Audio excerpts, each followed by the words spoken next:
Enfunda nnyingi ab'ekitongole ekikwasa amateeka mu KCCA oba law enforcement bazibanenyezebwa okukozesa amaanyi mangi agasukkiridde nga bakola emirimu gyabwe omuli okukwata abatembeeyi oba okumenya ebizimbe mu kibuga.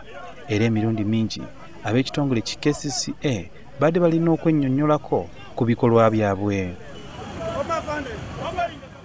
Olunaku lwa leero abakulu okuva mu kitongole ki KCCA nga bakulembeddwamu akikulira Jennifer Musisi ne Minisita wa Kampala Frank Tumwebaze balabiseeko mu maaso g'akakiiko k'ensonga za Pulezidenti mu Palamenti era bateereddwa kunninga okunnyonnyola ebikolwa bya enforcement mu KCCA abaka kye bagamba kikozesa eryaanyi eriyitiridde.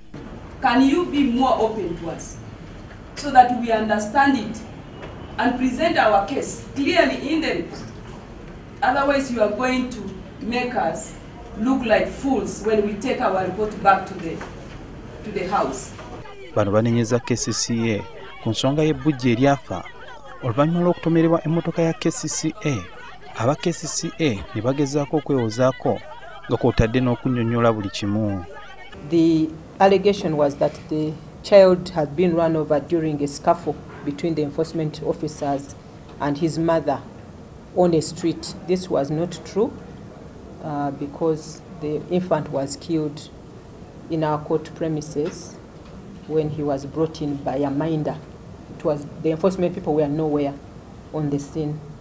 Akulira eby'ekikugu mu KCCA Jennifer Musisi ategeezezza ng'ekitongole bwe kigezezzaako okutereeza naddala ekitongole kyabwe ekikwasisa amateeka. We meet with them, we train them, we talk to them, but also encourage them to do their work within the law.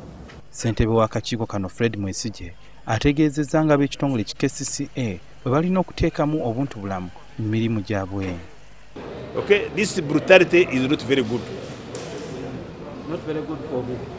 For the whole country, for our politics and for people of Uganda. Yeah. So what do you think they should be doing? They should be humane. I said they should be humane. They should have ubuntu in whatever they are doing. They should not be mechanical. Suhail Mugavi, NTV, Akawungeezi.